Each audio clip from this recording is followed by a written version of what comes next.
Hello, Sarang Church. What a privilege to be with you again.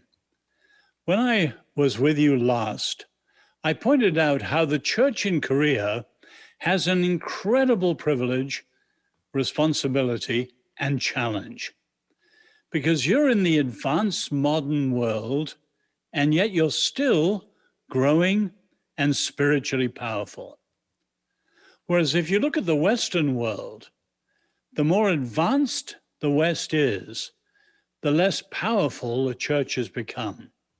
And you can see that modernity has undermined the Western world. Now, the basic reason is to do with the supernatural.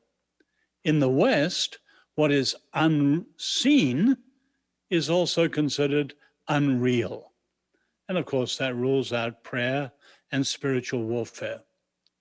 But I want to talk about another topic today, and that is passing the baton from generation to generation. You remember the Beijing Olympics in 2008? They were the first Olympics ever with no Americans on the podium for the relay races. Now, there were some very fast people that year, like Usain Bolt, but that wasn't the reason. The reason was they dropped the baton. Again and again, the American runners, although they were fast, they dropped the baton. And in much of the West, that is happening in the church. Generations are not passing on the faith to the next generation. Now think of that biblically. As the rabbis point out, what did Moses talk about the night of the Passover? 430 years of slavery, and tonight they're going free. But Moses never talks about freedom. Abraham had been promised a land, and tonight they're setting off for the promised land of milk and honey. Moses never talked about the promised land. 3 times Moses talked about children. In other words, if any project, and the church is one, if any project lasts longer than a single generation, you need families, you need schools, and you need history to pass it on well. And of course, that's what the Jews have done incredibly well, despite terrible scattering and terrible persecution all across the world. So they've lost their land, they lost their capital, they lost their temple, and they've survived.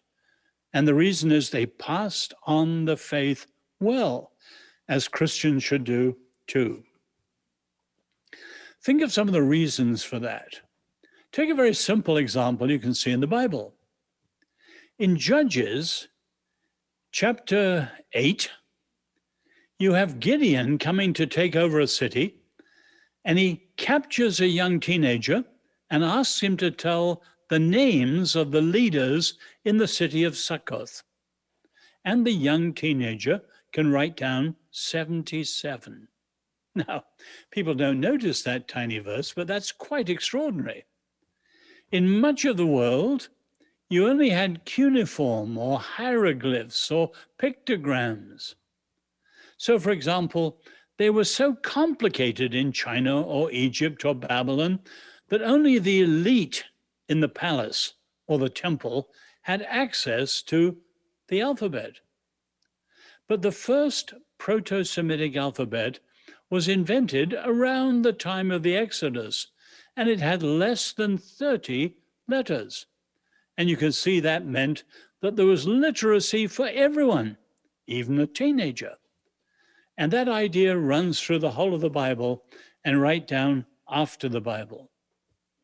Take the Jewish festivals. All the pagan countries, all the pagan world had festivals. But in paganism, you celebrated nature, spring, harvest, and all these sorts of things, because people depended on nature. Not in the Jewish world. The festivals were all to do with history. The Passover, celebrating the Passover in Egypt. the feast celebrating the giving of the Ten Commandments, the Feast of the Booths celebrating the passage through the wilderness. In other words, they celebrated history and what God had done, which was the basis of their faith. And the challenge, as the Jews put it, you had to so celebrate year after year that it was as if you had been there yourself.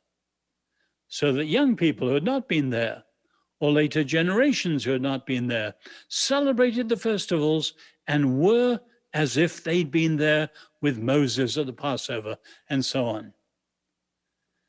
Do you have a great sense of history like that in Korea? In much of the West, we are so driven by technology. And of course, if a new invention comes in, a new iPhone, a new Samsung, everything that's yesterday's model is outdated. And what's old is outdated and absolutely irrelevant, and you throw it out. Or we have a great focus on the present. The church has to be relevant, they say. The latest must be the greatest. The newer must be truer. And so you have churches chasing their tails to be relevant, but losing touch with the word. And the only way to be relevant eternally is to be in touch with eternity. And yet much of the American church is chasing its relevance and quickly becoming irrelevant. Or you have simple crises in the West, like the collapse of the dining table.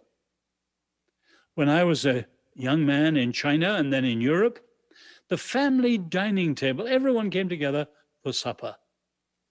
And that's where we shared as a family. And that's where I learned the stories of my family over the years.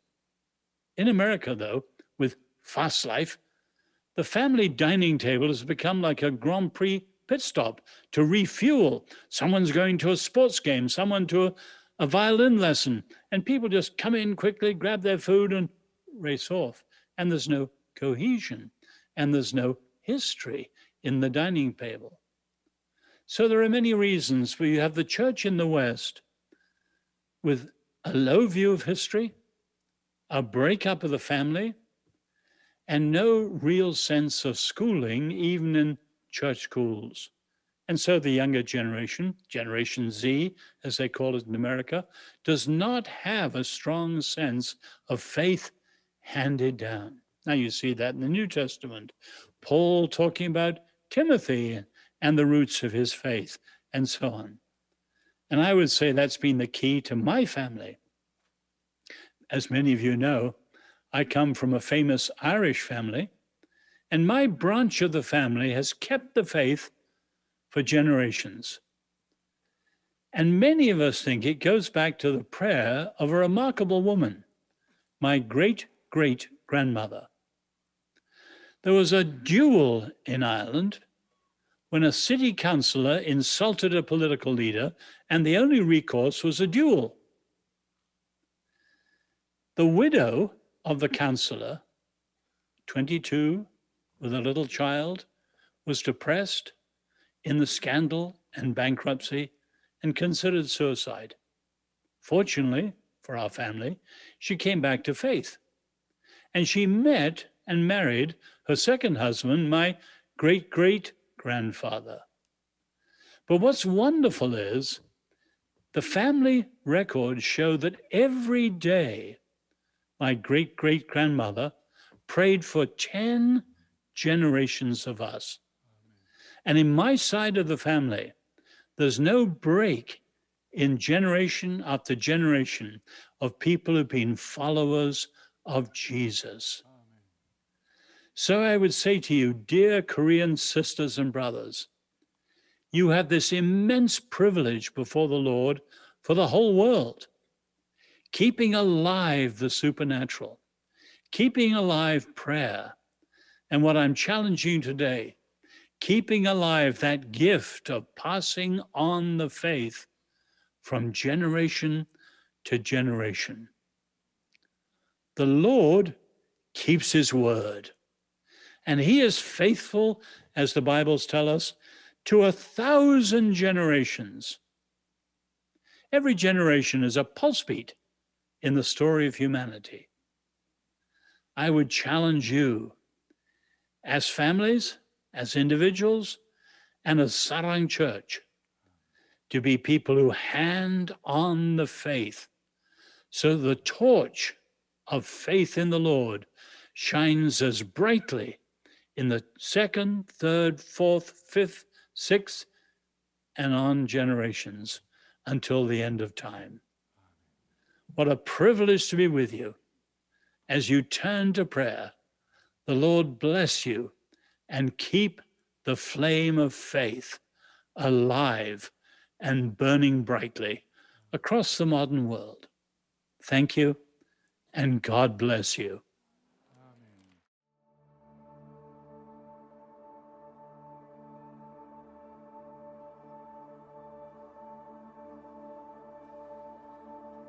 You were the Word at the beginning, one with God the Lord Most High.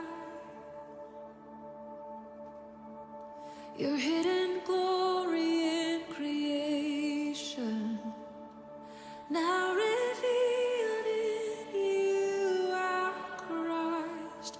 What a beautiful name it is. What a beautiful name it is. You sing. The name of Jesus Christ, my King. What a beautiful name it is.